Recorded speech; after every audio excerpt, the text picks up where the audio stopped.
Aí na sua produção, a culpa é sempre do operador? E se eu disser para você que o problema ele não começa no operador? Ele começa antes, da forma que o processo foi organizado, da forma que o processo foi desenhado. Enquanto você continuar olhando apenas para o operador, você vai continuar corrigindo o lugar errado. Deixa eu te fazer uma pergunta simples. Se hoje chegar um operador novo aí na tua produção, ele já é experiente com relação à máquina, ele já sabe operar a máquina, mas aquele produto específico que ele vai ter que produzir, ele nunca fez antes. Na primeira vez que ele for produzir, ele vai ter que perguntar para alguém ou tem um procedimento que ele vai poder olhar para poder realizar aquela produção. Vamos imaginar aqui um segundo cenário. Hoje, você vai e realiza a produção daquele item. Só que aquele item ele não é um item recorrente, ele não é um item de produção contínua. Então, passados ali 2, 3 meses, aquele item volta para ser produzido. Você até lembra, fala, opa, esse item aqui eu já produzi. Mas na hora de colocar aquele item em produção novamente, você vai ter agora um procedimento escrito ou você ainda vai depender da sua própria memória ou da memória de um funcionário mais antigo para realizar aquela produção. E aí você acaba cometendo pequenos erros, não se lembrando de certos ajustes, de certos detalhes, e acaba tendo que quase que desenvolver o procedimento do zero novamente. Esse tipo de cena, esse tipo de problema, quando ocorre um erro, não é problema de memória, não é o problema do operador. O problema aí é que não tem um procedimento. E quando você depende da memória, aí cada um faz do seu jeito. Um outro problema bastante comum em produção é quando o procedimento existe. Mas aí na hora que o operador vai executar o procedimento, ele vê que não está dando certo. A peça não está saindo, está gerando refúgio, está desperdiçando material. E aí, com base na experiência, o operador vai lá e realiza um ajuste.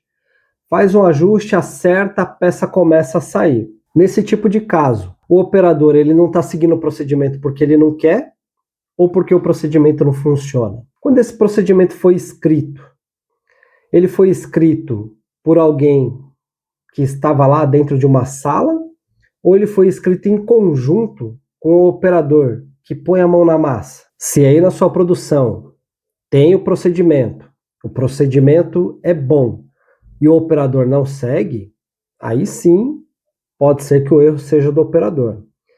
Agora, se o procedimento não é bom e o operador não segue, o erro está em quem? No operador ou no sistema? Um outro problema que é bastante comum em operações é que nem todos os produtos têm procedimento definido. Parte dos produtos tem, parte dos produtos não tem. E os que têm, às vezes não está completo. Tem só uma parte documentada e a outra parte dependendo da memória. E aí o que a equipe vai aprender? Ela vai aprender que tem processo, tem peça que ela vai produzir olhando o procedimento. Tem peça que ela vai produzir dependendo da memória. Tem peça que ela vai produzir olhando um pedaço no processo e um pedaço dependendo da memória. E o que isso vai gerar na sua produção? Vai gerar dependência da memória das pessoas e vai gerar também variação de produção. Ou seja, as pessoas elas não vão produzir de uma forma igual. Isso ocorre por culpa do operador ou porque o procedimento está permitindo isso, o procedimento não é confiável o suficiente. E aí cada um vai fazer do seu jeito, cada um vai fazer da forma que entende que é melhor. Cada um vai fazer com base na sua experiência e não com base naquele procedimento que deveria ser o guia para todos. A solução para resolver esse problema é construir um processo de fato utilizável, prático, porque não adianta você ter um procedimento bonito, com fotos, com vídeos, com texto, com palavras bonitas, mas quando você vai lá na prática colocar realmente o processo para rodar, ele não roda, ele não funciona, ele requer ajuste do operador. Esse processo ele tem que ser construído junto com o operador.